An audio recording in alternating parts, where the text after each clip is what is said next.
institution to host His Excellency the Governor, His Excellency the President, and all the other guests that we have amongst us. We feel very much honored. We want to take this opportunity to welcome them to our school. Feel at school, if not at home, and you are welcome again and again. I know I'm not supposed to give speech, but I cannot fail to mention this, that food for education is the best thing that has ever happened to Nairobi child. We come from an environment where our learners are vulnerable, and therefore this is an opportunity that is not delayed. Thank you for that great opportunity. His Excellency the Governor of Nairobi, it is a golden moment for Nairobi child. I also want to say thank you so much for finding it fit to do it in Roysambu Primary.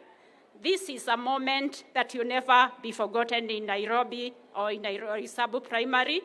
And as I want to highlight this being one of the largest schools, we have 3,450 learners that learn in facilities that are not very much enough. But we thank the government of Kenya because we have continued benefiting from capitation. And as much as we have those challenges, we know that the government has been on us, and they have really assisted us in so many other things. We also have teachers. The last time that the government employed teachers, we benefited from about 4. But we still need more, because having a capacity of that 3,450 with 34 teachers, we still feel we are not having enough. Our school has a few challenges, having in mind that we are in an estate, we have no perimeter fence, and that will be a golden opportunity if we are given that space to have the perimeter fence. I also want to thank the NGCDF because of the classes they have continued doing for us, as much as we still need more. Now that we are going to have food for education, we are going to have the kitchen with us. We are just wondering whether we could have a multi-purpose hall where we could multitask it to also be a dining hall for our learners, so that they don't eat food from anywhere. Otherwise, we are really happy that no more fasting for our learners that is not planned for. They have been fasting, honestly. Last but not least, I also want to request that our field that has been swampy all the years can be carpeted through the goodwill of the government. And I know because I have the whole government with me here today. They have noted our field is very swampy. We actually claimed this through the TLM building that was going on, the excavation that was done there, and that is the reason we have the field we are now sitting on. Last but not least, we have education tours for our learners, and we have been hiring vehicles every other time. We need to have a school bus given an opportunity. So I know His Excellency the President has had all those. There could be others, but I want to give my problems to him, all of them, because we have other leadership in our environment, and I know they are also taking note of the challenges we are encountering as a school. Thank you once again so much for this golden opportunity you have given us. Thank you, and it's another statement to me to say thank you. God bless you. Thank you so much, Madam Head Teacher. Mheshimiwa Rais, nikubalie sasa kwa niaba ya washikadau wote ni mwalike Wawera Njiro, Food for Education, na yazungumze kwa kifupi. Karibu, Madam.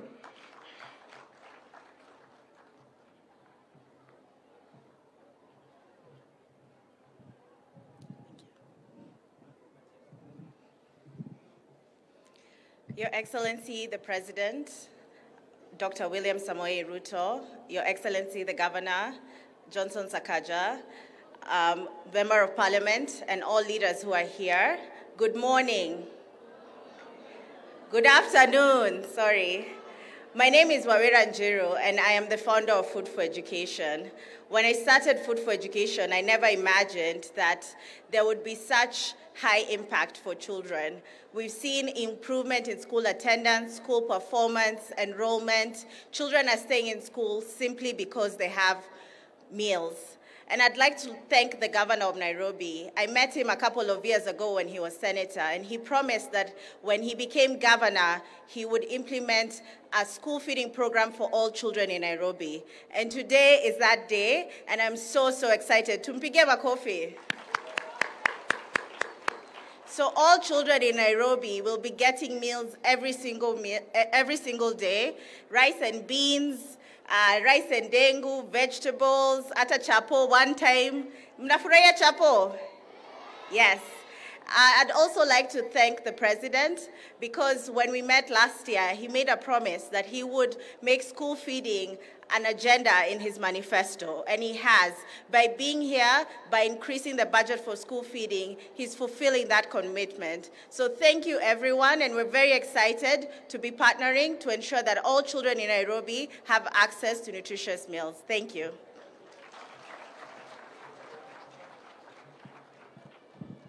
Thank you so much. Mheshimiwa Rais, nikubalie sasa nimwalike mjumbe wetu Mheshimiwa Mwafrika atufahamishe kwa viongozi wale wengine ambao wamefika. Karibu saa.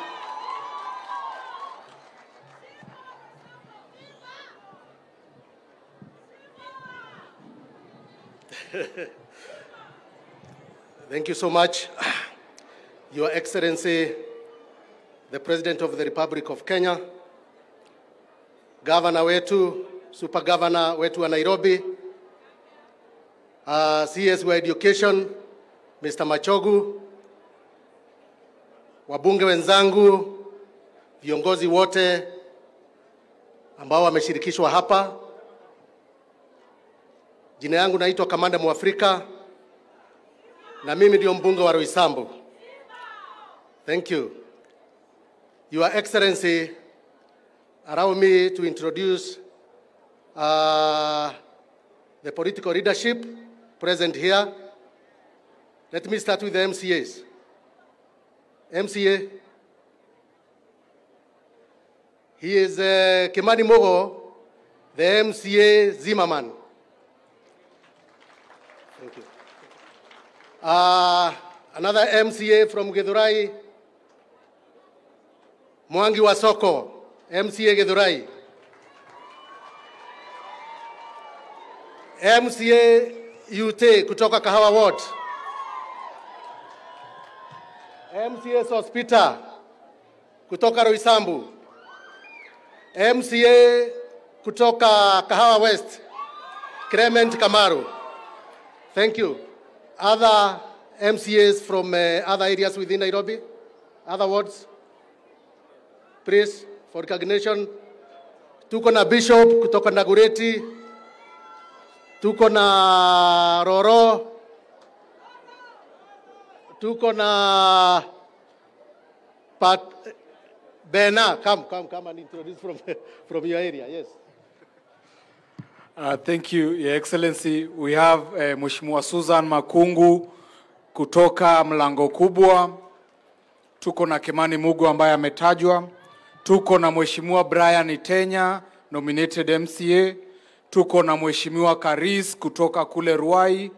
Tuko na Mheshimiwa Simba wa county ambaye anaitwa Wahinya. Tuko na Sospita ambaye ametajwa kutoka Roysambu. Tuko na Mheshimiwa Samora kutoka pale Clay City. Tuko na Mheshimiwa Njeri ambaye ni nominated kutoka Dandora. Tuko na Mheshimiwa VG ambaye ni nominated kutoka Langata. Tuko na aliyekuwa mheshimiwa hapa Zimmerman, Mheshimiwa Mbono. Tuko na Mheshimiwa Daktari Clement Kamaru. Tuko na Mheshimiwa Hashim Kamau kutoka kule Kamukunji.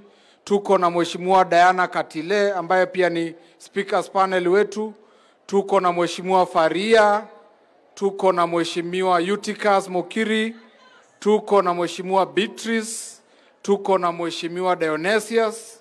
Tuko na Mheshimiwa Aaron Kangara kutoka kule Viwandani. Tuko na Mheshimiwa Mrefu kutoka kule Ziwani.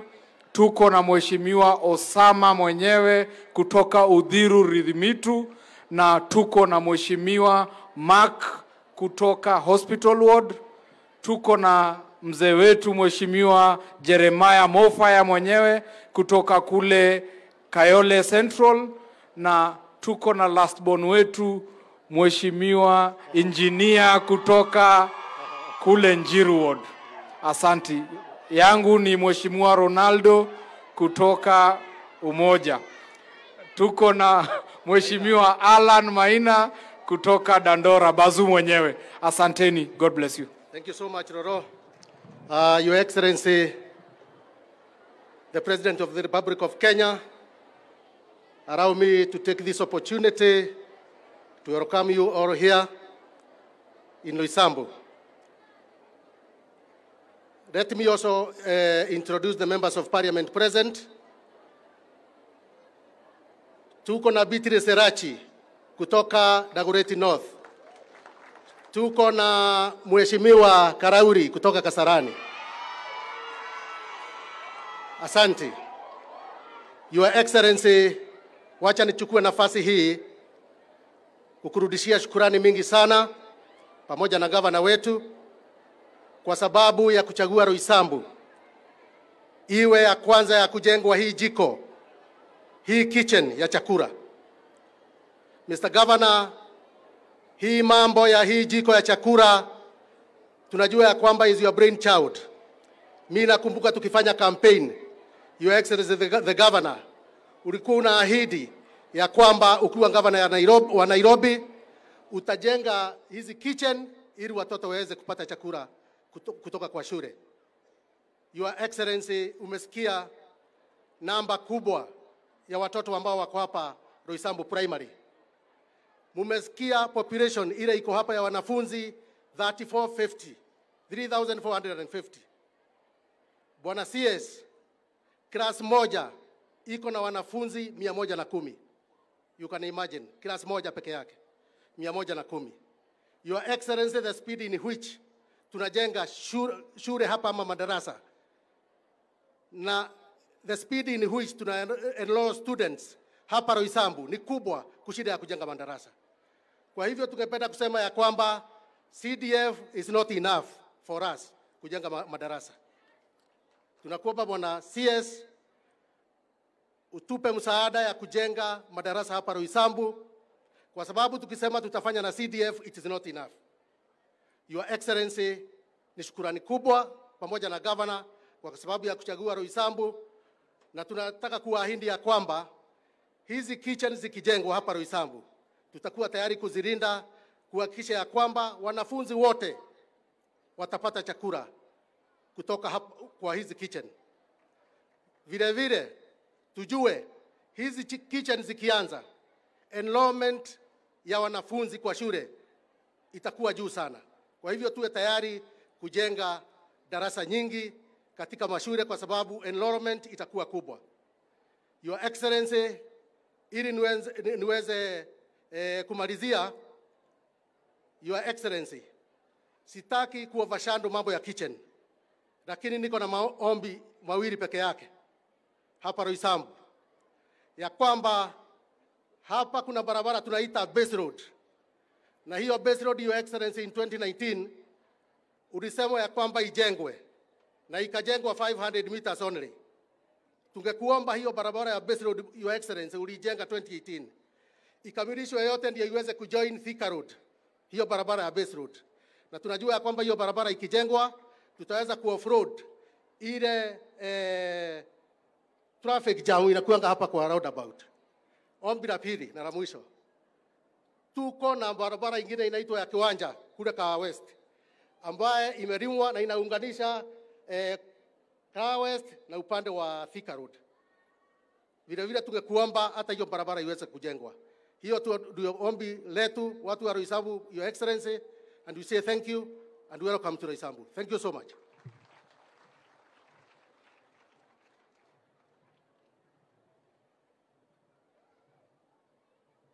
Nafasi hii Mheshimiwa Rais, nikubalie nimwalike gavana wetu.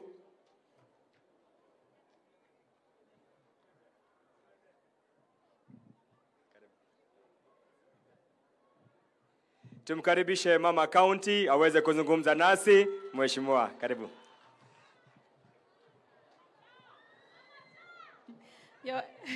Your Excellency, the President, Dr. William Samoei Ruto, the CS of Education, Ezekiel Mashogu, the Governor, Johnson Sakaja, the MP of the area, Mwafrika, my fellow members of parliament, the head teacher, the MCAs. Wananchi amjambo? Amjambo tena? Leo Roysambu mumefurahi?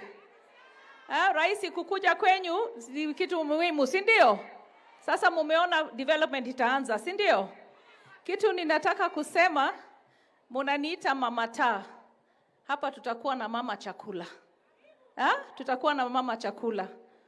Wawira, congratulations. Your program is commendable. Your Excellency, women can do so much. This lady and what she's done for food programs and the partnership with our governor is really commendable. The governor promised kitchens, he promised food for our children, and he's doing it.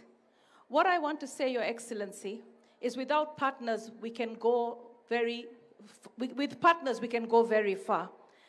In Mukuru, Ruben Center, we have a school that has only a primary school built by Christian brothers from Australia. They have 60 million shillings to build a secondary school. That money has been sitting in an account for over 10 years. Your Excellency, I would like Christian brothers from Australia to be given the land. There is a parcel of land in Mukuru, Embakasi South, Ruben Center, where the Christian brothers have built a primary school. Now that primary school, we don't have transition. And the reason is the neighboring land, which is about 5 acres, was awarded by the former president, Moi, to a gentleman called Baramasai, who's very, very old. And that land, I'm trying even through the lands committee to have it revert back because the community have refused anything to happen on that land. So the 60 million is waiting to build our children a school. I want you to help solve it. I came to Mukuru once when you were launching the housing project. And I remember C.S. Macharia saying, Your Excellency, I must commend you. What you have managed to unlock in 2 weeks, we struggled for 2 years. So what we've been unable to unlock for 10 years, I expect that Your Excellency, you will unlock it. Christian brothers with the donation from Australia will build a secondary school, and my children in Mukuru will be able to transition to secondary school. Another thing, Your Excellency, it is known that I'm supporting the finance bill. And the reason I'm supporting the finance bill is because of what is happening even here. I've seen the governors hold you ransom and say they want more money. And when they want more money, they want that money so that they can be able to do the things that the Governor Sakaja is doing here. Governor Sakaja, this is a very valuable investment. I have seen children go to school from as early as 5:30, they start walking. They have not had a good breakfast. If you keep them in school till 4 o'clock and they don't have a meal in between, they will not be able to study. And the budget of over 600 billion going for education will be wasted if our children are hungry and they cannot study. So I want to say, wananchi, wajua maisha itakuwa ngumu, lakini baada ya kuteseka kidogo, nchi yetu itaenda mbele. Lazima tujitegemee, lazima tulipe ushuru, lazima tujenge nchi yetu. Ndio maana mimi ninapongeza serikali kutafuta hiyo pesa hata kama itakuwa ngumu, ili tuweze kutoka kwa deni, tuweze kujenga ile infrastructure ambao hatuna kwa hii nchi yetu. Mimi nataka kuona wamama watoke slums, waingie kwa nyumba ya mawe, watoto wa live na dignity, wapate chakula kwa mashule, wapate elimu bora, watu ambao wako na kazi sahihi wasipoteze kazi yao, kwa sababu mtu ambao anafanya kazi kama daktari au nurse au mwalimu anawasaidia wale ambao hawana kazi. Na hii project, Wawira alisahau kusema, hii project ata-employ watu kama 3,000 directly kupika wa chakula. Hiyo ni kazi kwa vijana, kazi kwa wamama. Na indirectly, wale watu ambao watapanda mboga, watasupply briquettes, watasupply masahani, kila kitu, 15,000 jobs. Tujenge Kenya yetu. Asanteni sana. Sasa nipatie hiyo wakati ya kualika governor wetu Johnson Sakaja, kwa sababu hii ni project yake na serikali yetu. Asanteni sana.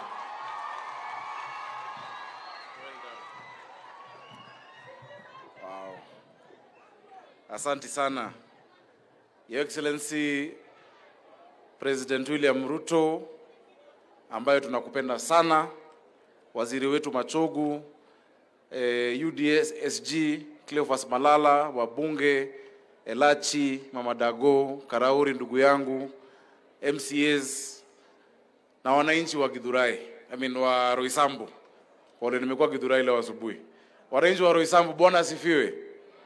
God is good all the time.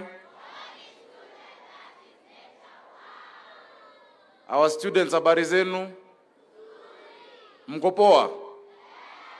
Mmefurahi leo? Mumeona urezo? Amjamcheki? Your Excellency, allow me to recognize some people before I go into my remarks. From the county government of Nairobi, we have our chief officers and CECs. Please simameni ili tuwatambulishe, tuwapigie makofi. These are the people who make our work go on smoothly. Asanteni sana. Niliona Roro introduced 2 MCAs, but we've not heard from the county assembly. So I'll ask 2 of them to say something. Leader of majority and the whip. Alafu Kimani utasalimiana dakika moja tu. Just come both of all of you. Hata Kimani kuja. Hawa ndio wamenipitishia budget ya hii kazi. Sasa ni muhimu 1 minute.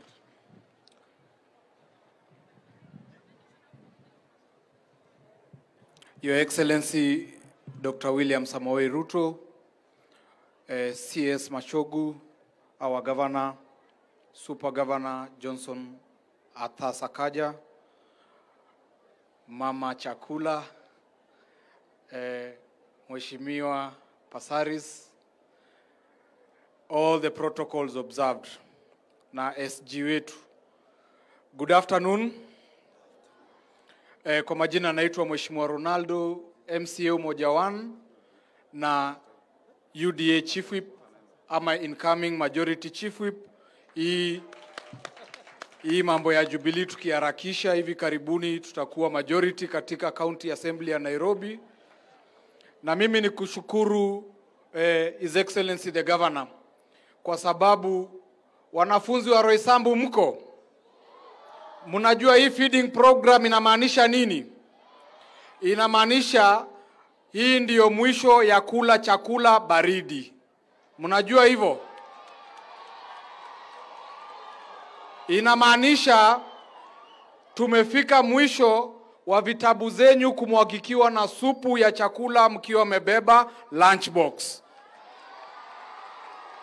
Si ni kweli?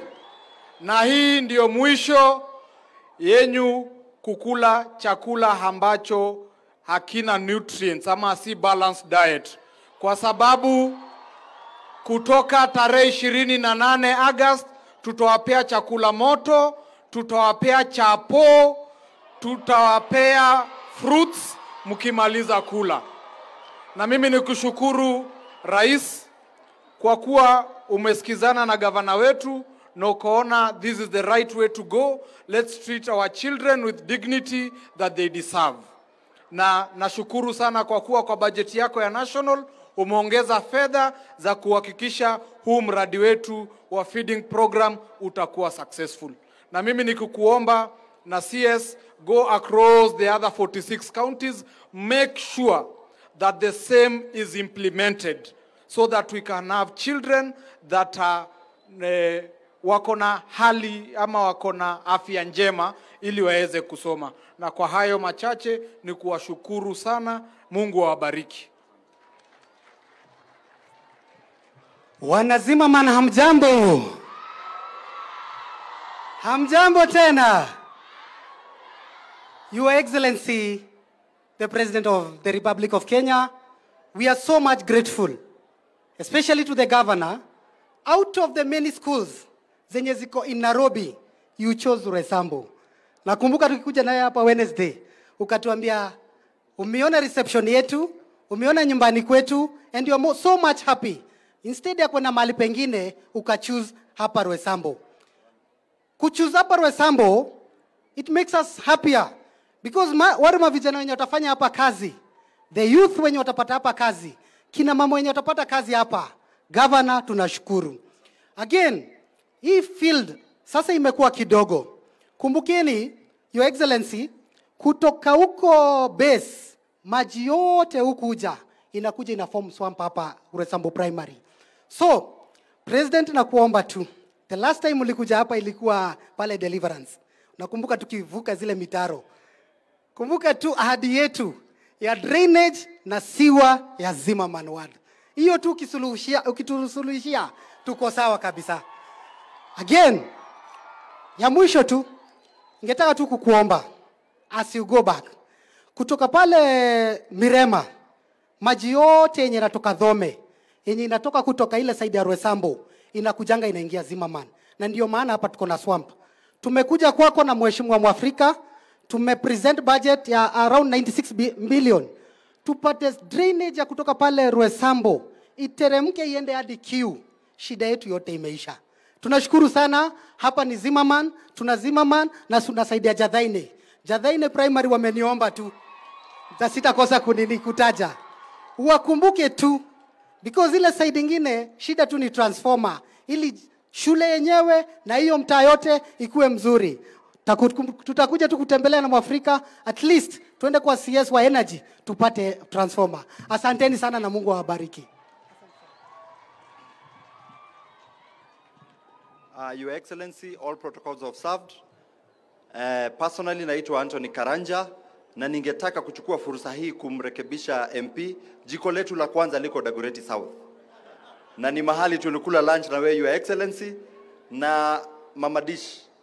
On top of healthier children, warm food, we have a reduction in truancy in schools. And not just enrollment, but pia watoto wanafurahia kukaa shuleni kwa sababu ya ile chakula. We are very grateful as Dagoretti South, na tunawakaribisha muje mfanye benchmarking kabla hiyo jiko ijengwe. Ya pili, on behalf of the assembly, ningetaka kukuhakikishia that we are supporting Governor Sakaja 100% na tutampitishia on Tuesday 1.2 billion kujenga hizi majiko na kusubsidize chakula ya watoto.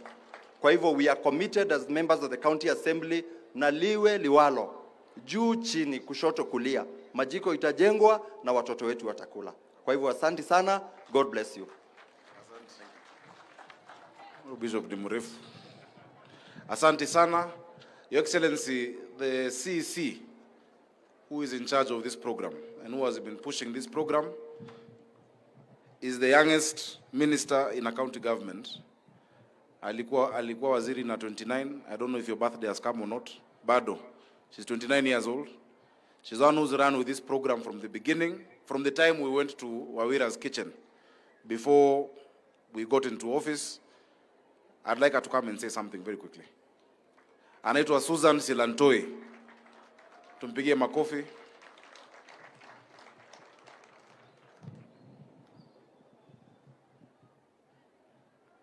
Good afternoon, everybody.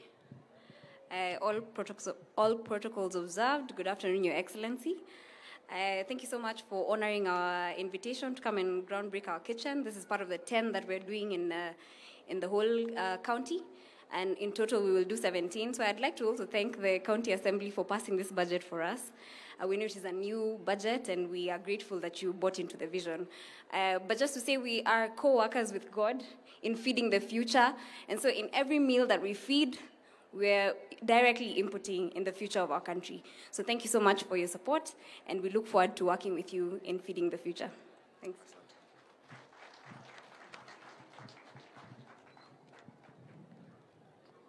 Thank you very much. Mheshimiwa Karauri na Elachi, Mheshimiwa Kamande, I think aliongea on your behalf, and I know we are running short of time. We have recognized Mheshimiwa Malala. I'll call you a bit later. But for now, let me make the remarks. Your Excellency, I rarely read speeches. I normally speak from my heart. But the gravity of what we are doing, there are some things I don't want to forget. Thank you. Your Excellency, 60 years ago, at independence, KANU, under the first President Kenyatta, promised every child at least 7 years of education. 45 years ago, President Moi promised to abolish tuition fees for children in the later years of primary school. 20 years ago, President Mwai Kibaki abolished school fees for all primary school children. The pattern is clear. Since independence, we have done our best as a country to expand opportunity and confer dignity by educating our children. We are here today as Nairobi County to write our own page of history, of that very proud history. We are here to groundbreak the 10th kitchen of Nairobi school feeding program, Dishi na County, the largest feeding program by a city on the continent of Africa, Your Excellency. Your Excellency, a dignified life demands a decent education. That is why we want every single one of our children in school ready to learn. Your Excellency, when I was Senator of Nairobi, some schools had been vandalized during the COVID break. I remember going to 2 schools to donate desks. I went to Raila Educational Center in Kibra, and I went to Gatina Primary in Dagoretti North. When I went to Gatina Primary, and I asked these children, after giving them the desks, what would you like me to do for you? Normally the children will say, we want footballs, we want a school bus. The children all in unison said they wanted food. When a child asks for food, they really need it. As a parent, I was very sad. And that time in 2020, I said, I must do something about it.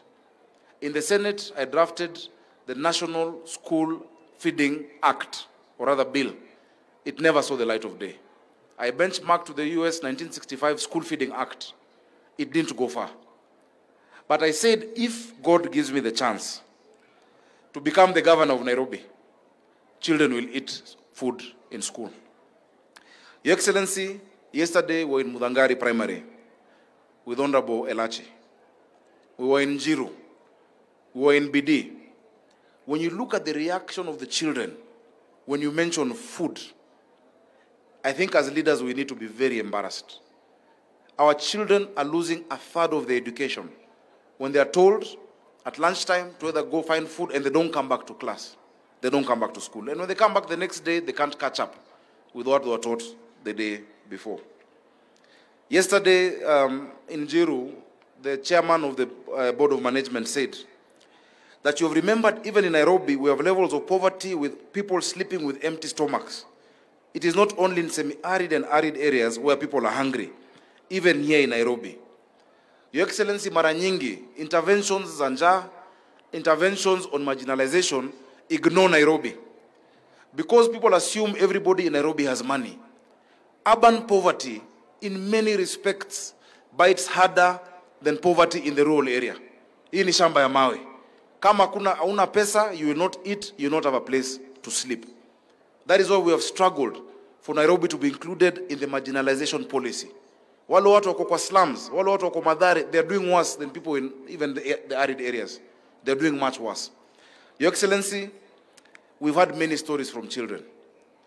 There was a child who gave a testimonial in Dagoretti South, and I thought they'd have come today, about how they had missed close to a full term just because of school.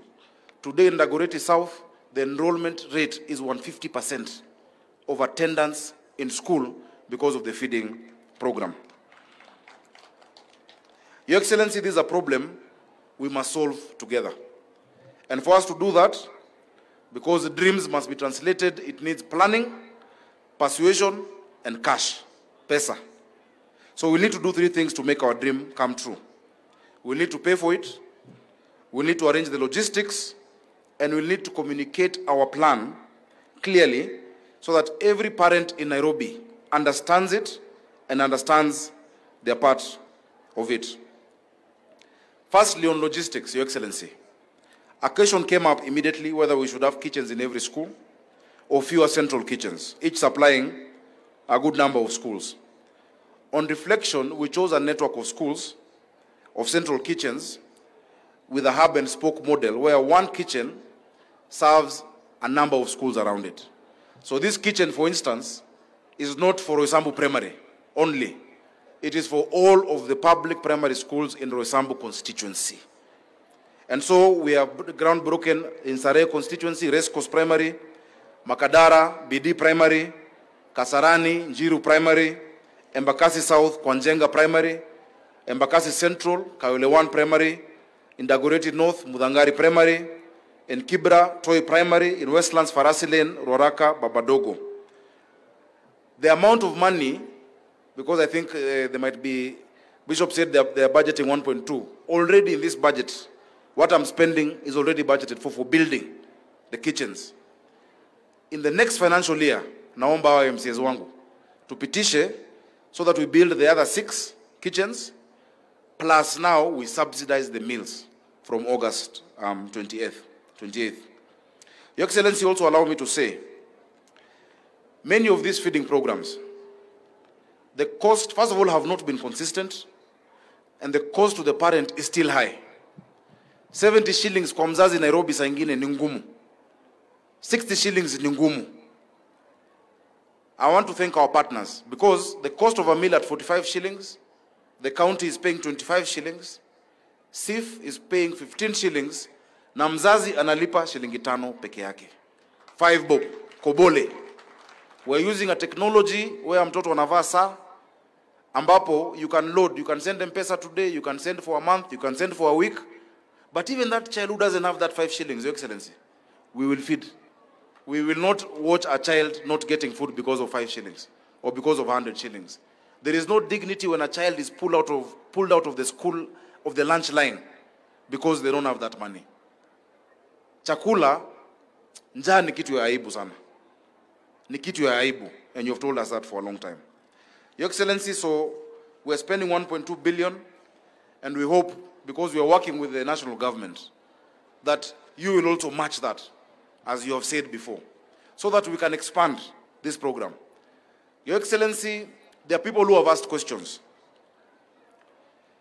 That one, school feeding is not a function of county governments. It is true.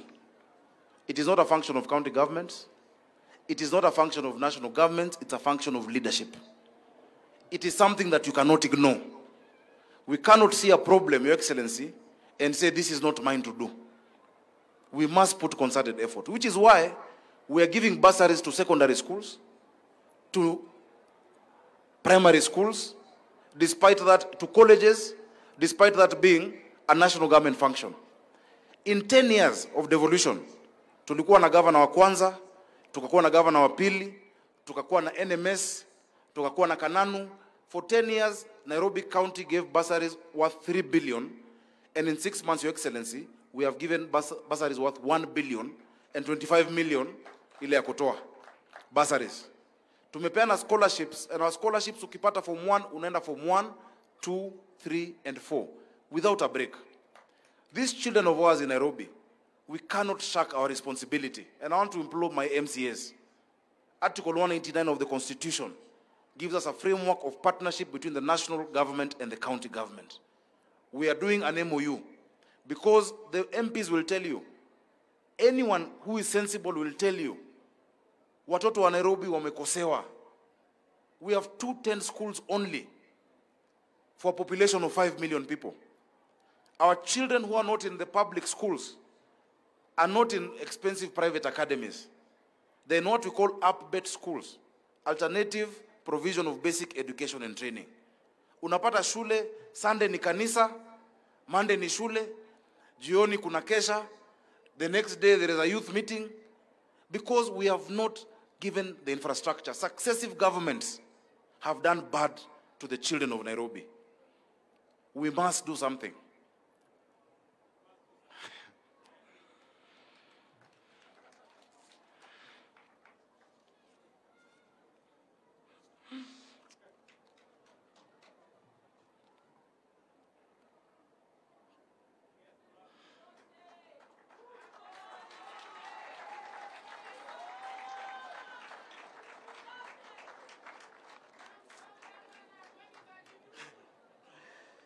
Your Excellency, sorry.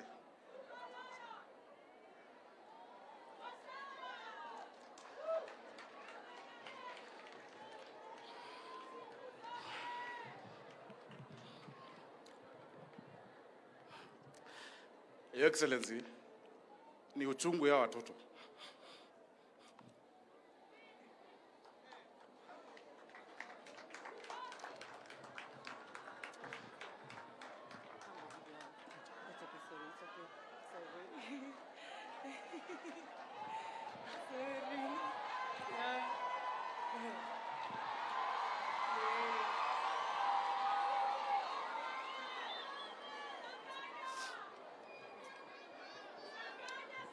Thank you. Your Excellency. Your Excellency, this thing must work. There's no other way. It must work. These children deserve the same that your children have and that my children have. And so I thank you because you have supported from the beginning. Whenever there's been resistance, you have called your minister, you have called whoever matters for these children of Nairobi. Thank you so much, Your Excellency. Allow me to stop there because I think the point has been made. We are doing 10 kitchens in 10 weeks. This is the only project I have sat with contractors. Nikwambia hii msieke mchezo. This one don't play around with. And they have understood they're not just building a building. They're giving our children dignity and a hope for the future. So, Your Excellency, karibu sana, Roysambu, karibu sana Nairobi. Thank you for supporting me in doing this.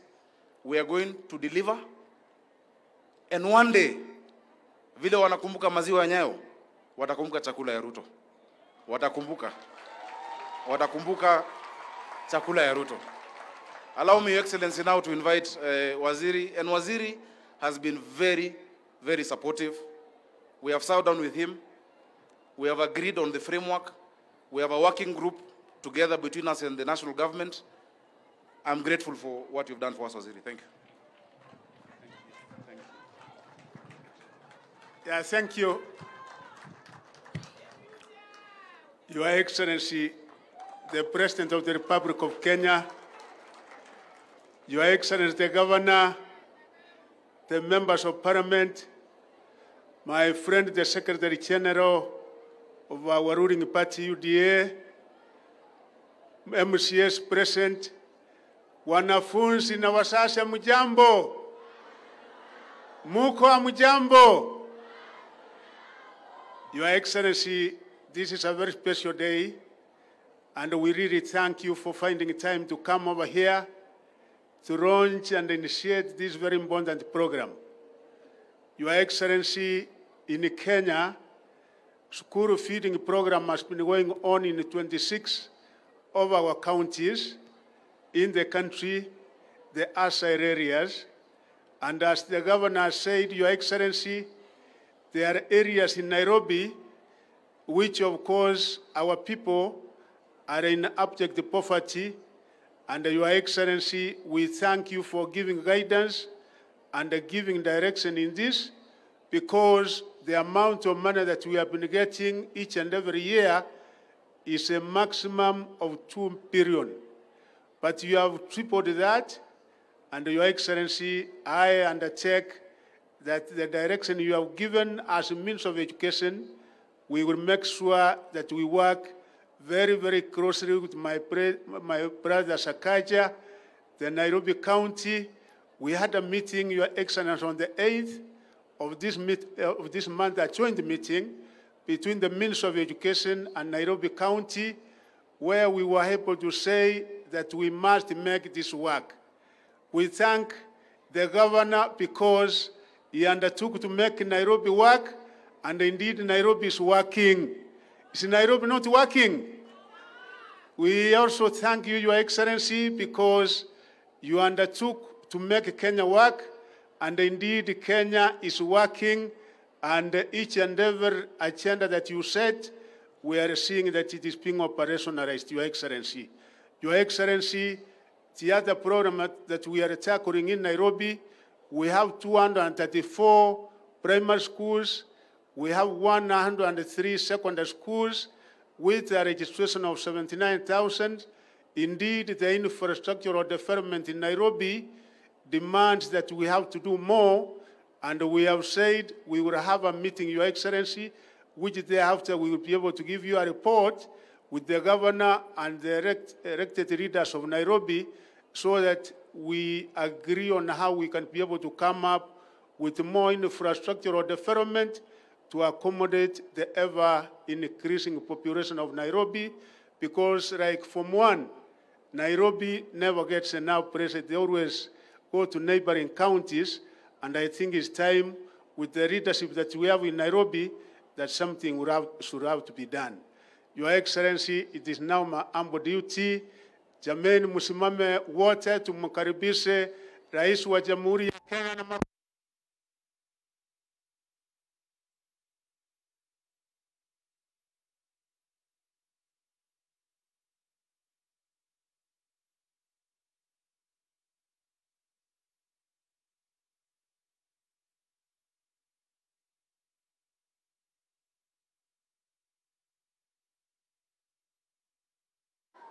Bwana kiongozi wa bunge letu la county pamoja na viongozi MCS, wabunge wetu wa county ya Nairobi, walimu, wazazi na wanafunzi wa hapa Roysambu, hamjambo. Hamjambo tena. Bwana Yesu asifiwe. Asanteni sana. Kwanza wacha nichukue nafasi hii nimshukuru Mungu kwa kutupatia nafasi. Tumefika hapa Roysambu, na nataka niwaambie watu wa Roysambu, nilikuwa nimesema pale mbeleni, wacha nirudie. Kwa watu wote wa Roysambu, tulikuja hapa tukaomba kura zenu na hawa waheshimiwa wote. Tulikuja na governor, tukakuja na wabunge, MCAs wetu, na nyinyi watu wa Roysambu mkawa watu wangwana, mkatuamini, mkatupatia kura zenu, Mungu akatubarikia, tukapata ushindi. Mimi nataka niwaambie watu wa Roysambu, asante sana. Watu wa Nairobi, sijui kama mnanisikia, nimesema asante sana. Asanteni sana. Na leo tumefika hapa sote kama viongozi kwa sababu ya mambo ya maendeleo ya Nairobi County na mambo ya maendeleo ya hapa Roysambu. Nitasema mambo mawili peke yake ndio niweze kukamilisha. Nakubaliana na hawa viongozi wote walionena hapa kwamba nafasi tulio nayo sasa sio nafasi ya siasa ya mashindano na yale mambo mengine. Tumemaliza mambo ya uchaguzi. Nafasi tuko nayo sasa sote kama viongozi ni kuungana ili tufanye kazi, wananchi maisha yao ibadilike. That is the agenda, that's the commitment, that is what we need to do as leaders. Na mimi nataka niwaambie viongozi wote wenzangu kwamba kwa sababu uchaguzi iko nyuma yetu, sio nafasi tena ya sisi kusema huyu ni wa upande hii na huyu ni wa upande ile. Nataka niwaombe viongozi wote, hakuna wananchi wa upinzani, hakuna wananchi wa serikali. Wananchi wote ni wananchi wa taifa letu la Kenya. Tushirikiane jameni, tufanye kazi pamoja ili tuweze kutekeleza miradi na mipango ya maendeleo, maisha ya wananchi wa Kenya ibadilike. That is our cardinal, solemn commitment and responsibility as leaders having been elected. It is our responsibility now to work together in a manner that we are going to transform our country and change the lives of the people of Kenya in a positive manner. Na mimi nataka niwahakikishie viongozi wote ya kwamba mimi niko tayari kufanya kazi na viongozi wote waliochaguliwa ndio tuweze kupeleka Nairobi na Kenya mbele. That is my commitment. Jambo la pili, wakati nilikuja hapa Roysambu, muliniambia kuhusu ile sewage system, huyu kamande na huyu MCA wenu wamesema. Mimi nataka niwahakikishie watu wa Roysambu, mjumbe wenu anajua, tumefanya ukarabati, tumefanya hesabu. Huyu bwana na hawa wabunge wakipitisha budget leo kule bunge, tutakuwa na milioni 170 ya kuweka sewage ya hapa Roysambu. We have already committed the resources for the Roysambu trunk sewage system. among all other things we have done for all other constituencies in Nairobi and all other counties in the Republic of Kenya. Vile vile, nimesikia yale mambo mengine mjumbe wenu wamesema ya barabara. Katika budget ambayo iko bunge leo, tumeweka bilioni 250, the largest amount ever put by any administration kwa mambo ya ujenzi wa barabara. Haitatosha barabara zote, but it is the first step. Tutaweka pesa aina hiyo tena next year and the year after so that we can complete all roads that were started before, ndio tuweze kuanzisha barabara zingine mpya. Mimi nawauliza wabunge, tafadhali, tuko na mambo mengi ambayo tunataka kutekeleza kwa manufaa ya wananchi wa Kenya, wakiwemo wananchi wa Nairobi, katika budget yetu, and that is why I am asking all of us to work together towards making our country great and making our people and their lives better. Jambo la tatu, leo nimekuja hapa vile vile kwa sababu ya mambo ya elimu ya watoto wetu. Niliwaambia Wakenya wakati wa mambo ya kampeni ya kwamba tutaajiri walimu zaidi kwa sababu watoto wetu wengi wako shuleni lakini hawasomeshwi kwa sababu walimu ni wachache.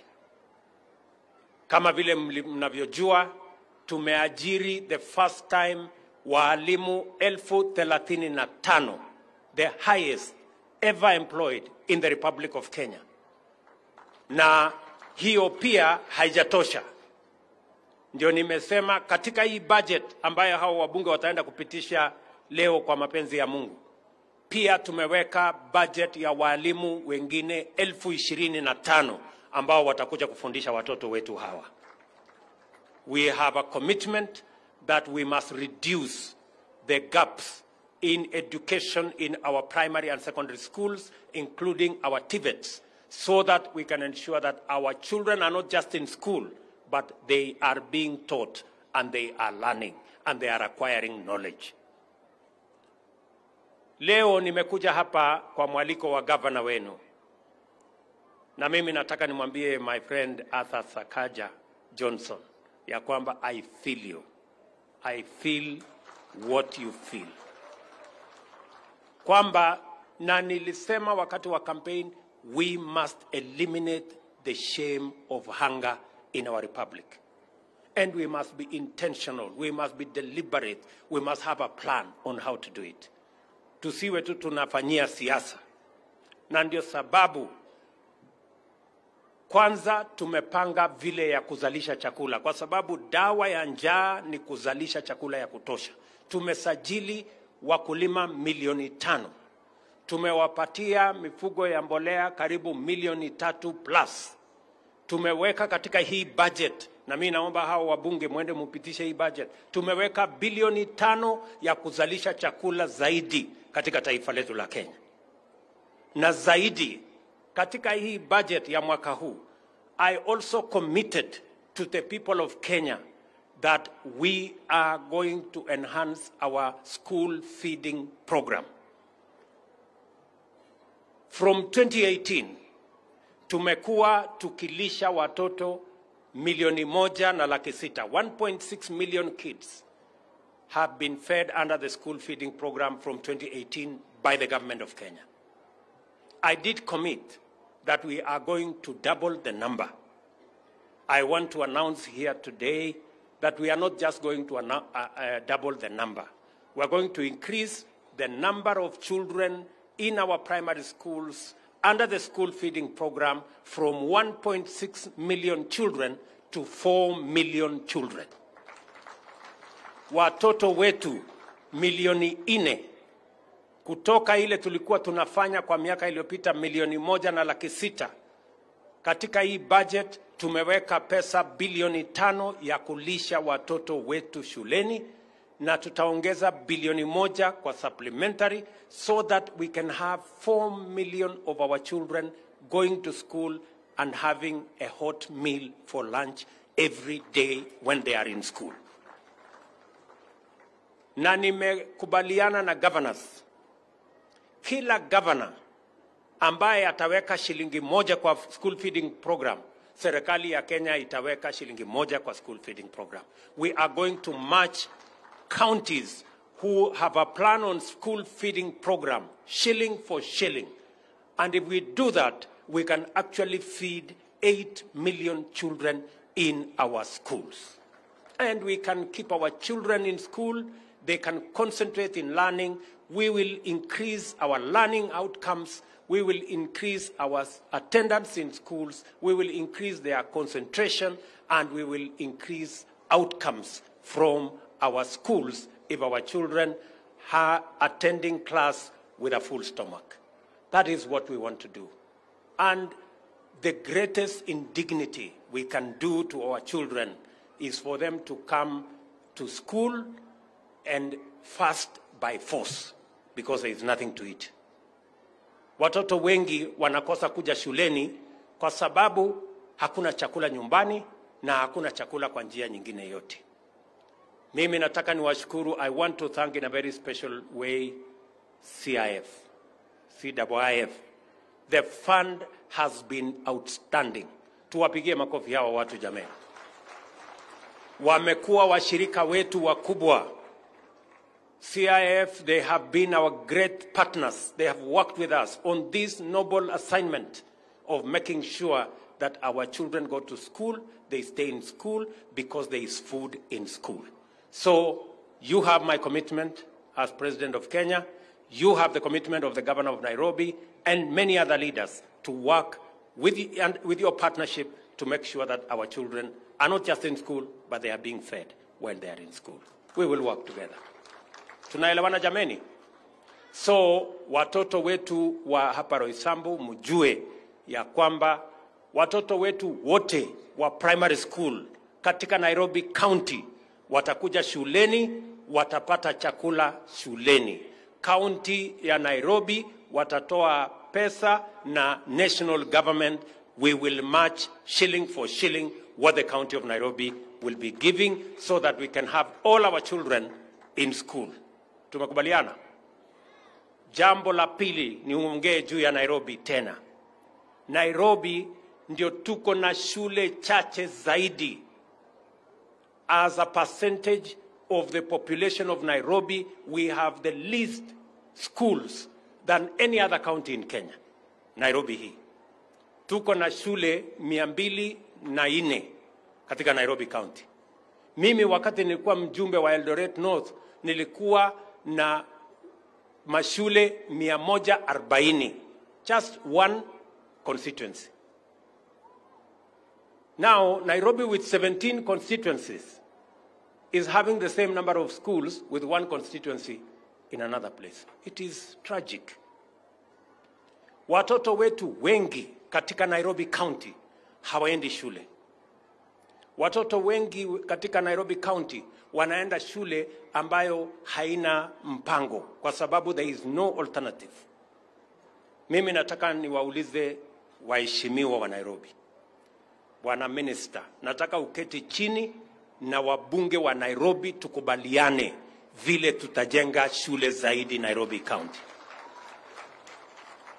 Nimeongea na governor wenu amekubali. Amesema national government, and this is the offer I want to make to Nairobi County. We need to build an extra 6,000 classrooms. We need 6,000 classrooms because we need to double the enrollment of children in Nairobi County. We need to double the number of children who are in class in Nairobi County. Mumesikia mwalimu mkuu wa shule hii amesema hapa darasa moja ambaye ingefaa kuwa na watoto 40 wako na watoto 110. So that congestion alone undermines the learning environment in a classroom. The congestion does not give an environment for our children to learn. So, mimi nataka niseme hivi. As national government, we are going to build a new 3,500 classrooms in Nairobi County. We are going to put there 3 billion shillings Nataka tuelewane. Tuko pamoja? Over the next 3 years, we are going to put 3 billion shillings to build an extra 3,500 classrooms. Bwana Kamande, darasa moja ni shilingi between 800,000 and 850. Mtu akipitisha hapo ni ukora. So, na tutakubaliana. The ministry have done the mathematics. We know how much it costs to build a classroom. We want to build, the government of Kenya is going to build an extra 3,500 classrooms in Nairobi County for our primary school going children. I am asking the county of Nairobi, and I am happy the governor has agreed, that the county government of Nairobi, and I am happy the MCAs are here. The MCAs have committed that they will also build 1,500 classrooms in Nairobi County over the next 3 years. Tumekubaliana? Sasa nyinyi waheshimiwa, mimi nataka tuketi chini na nyinyi. Nyinyi pia, you must, Elachi, Ronald, wewe Kamande na wadosi wale wengine wako na pesa ya CDF ketini. Lazima tukubaliane na nyinyi, because these are the children of the people who you represent. We want to agree with you how many classrooms. I want you to sit down with the minister so that we agree. As we are building 3,500 classrooms and as the county is building 1,500 classrooms, how many classrooms are you going to build? So that all the children of Nairobi City can be in class like all the children of Kenya elsewhere in the Republic of Kenya. Tunakubaliana jameni? We are going to have a 3-year master plan on how to create enrollment.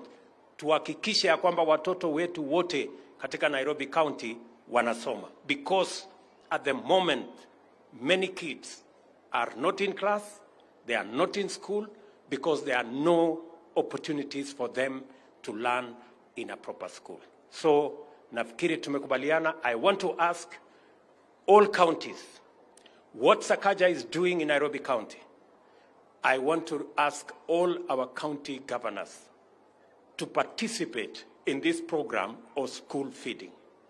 I made a commitment in our manifesto. I remember talking to this girl, Pongezi Sana Wawira, you are great.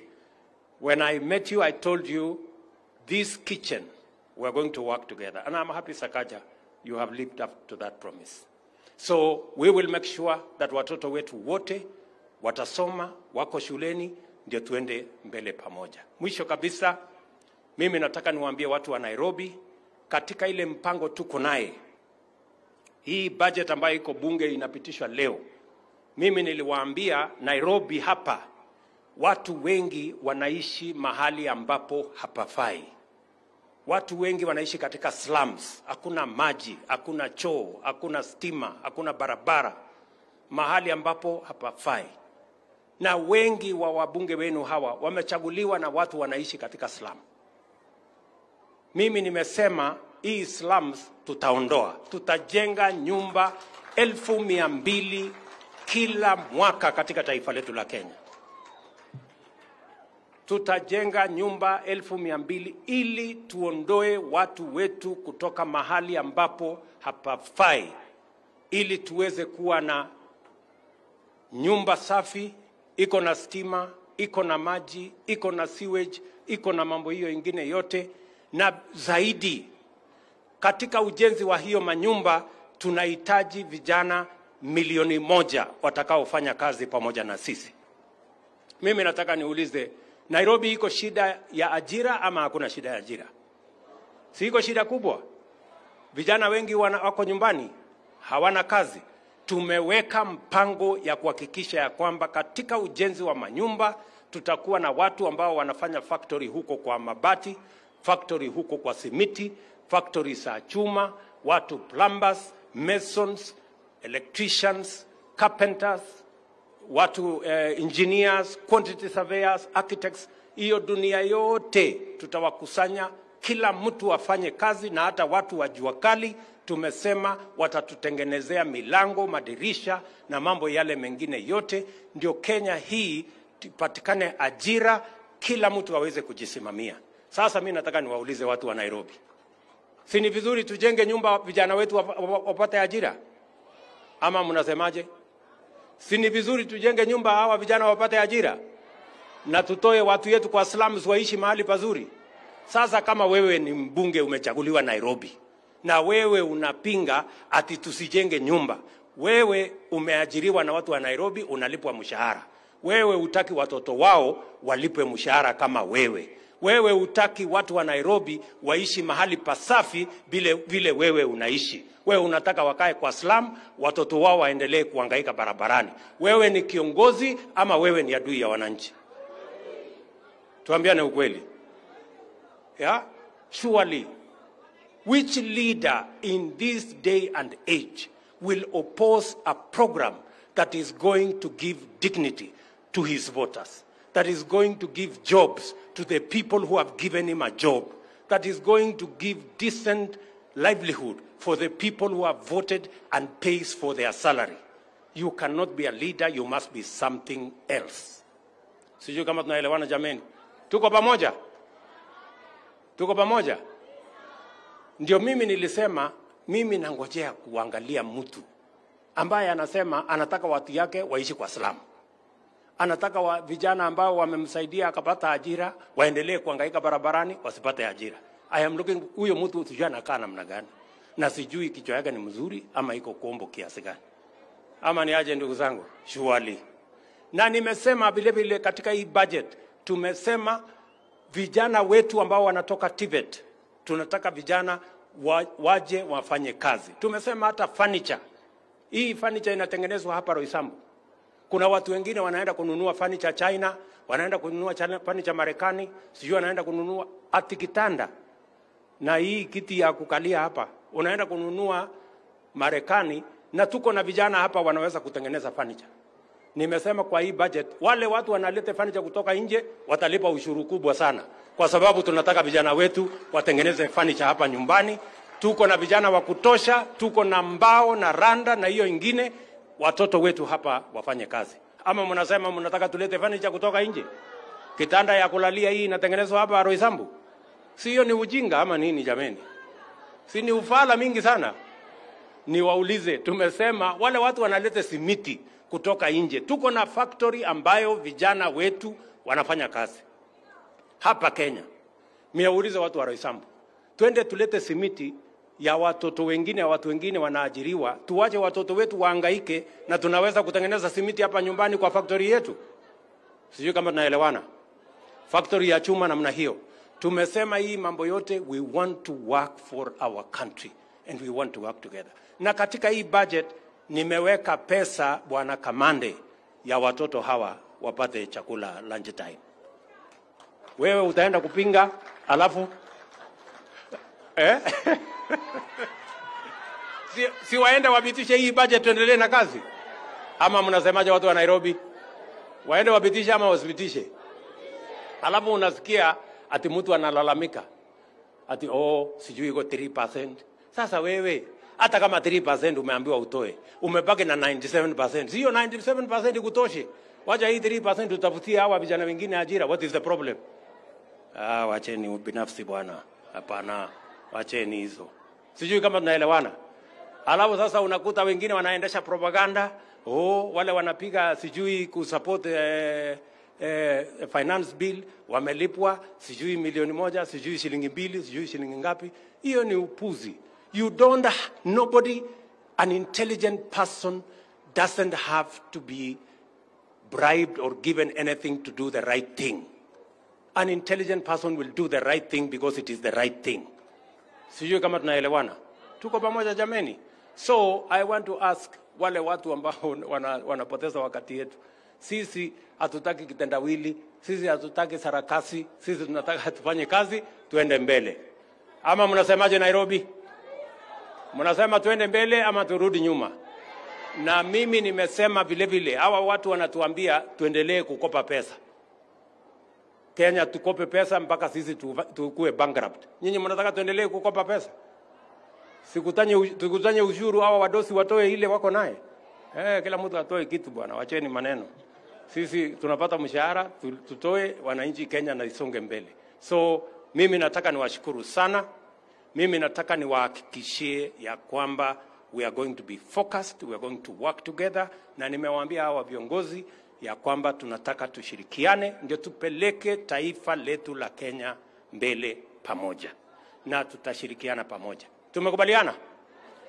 Ya mwisho, nimekubaliana na huyu gavana wenu ya kwamba mambo ya matibabu ni bottom up. Tunaanza na kijiji. Tumesema wale tunaanza matibabu na community health promoters. Wale watu 7,000 hapa Nairobi County.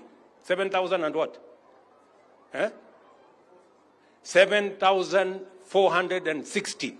Hawa community health promoters. Mimi nashirikiana na watu wa CIF kuwapatia equipment.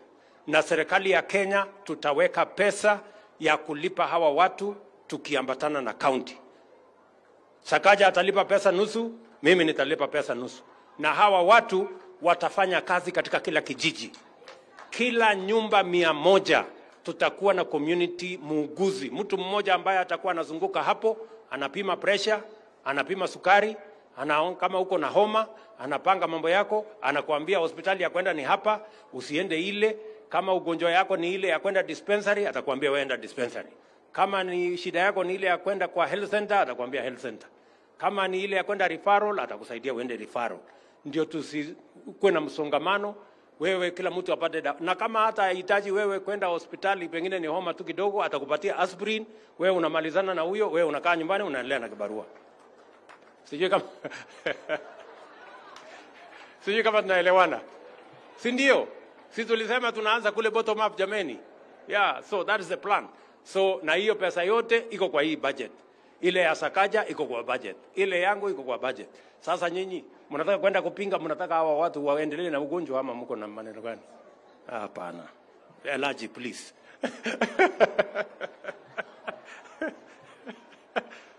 Sijui kama tunaelewana jameni. So watu wa Nairobi, mimi sitaki kusema sana. Mimi niko na shughuli kidogo, niko na kazi nyingine, lakini nilisema hii ya chakula ya watoto liwe liwalo, mbele na nyuma, lazima nikuje mwenyewe ndio mjue ya kwamba we feel for our children. Our children are important. The education of our children is important, and the way to keep them in school is necessary. So asanteni sana, nawapenda sana, nawatakia baraka ya Mungu. Tutaonana hivi karibuni. Hii shule yetu hii, ngoja, hii shule yetu hii, mwalimu huyu amesema, shule yetu hii amesema watoto madarasa ni 30 something. Na watoto ndio hawa. Watoto ni 3,000 and what? 3,400. So Bwana Machogu, mimi nataka tujenge madarasa hapa ingine 30 classrooms. 30 classrooms. Sindio my friend? Tafuta contractor, tujenge hapa 30 classrooms. Ndio tupunguze watoto, badala ya watoto kuwa 110, at least turudishe wagoe 50 hapo. Sindio? Na pengine watoto wengine wapate nafasi ya kuja hapa. So we are going to commit 25 million shillings ya kujenga those 30 classrooms, and they must be ready in the next 120 days. So tafuta contractor akuja afanye hiyo kazi. Sijui kama tunaelewana jameni. Tuko pamoja? Watu wa Kanairo, watu wa Roysambu, asanteni sana na Mungu awabariki. Thank you and God bless you.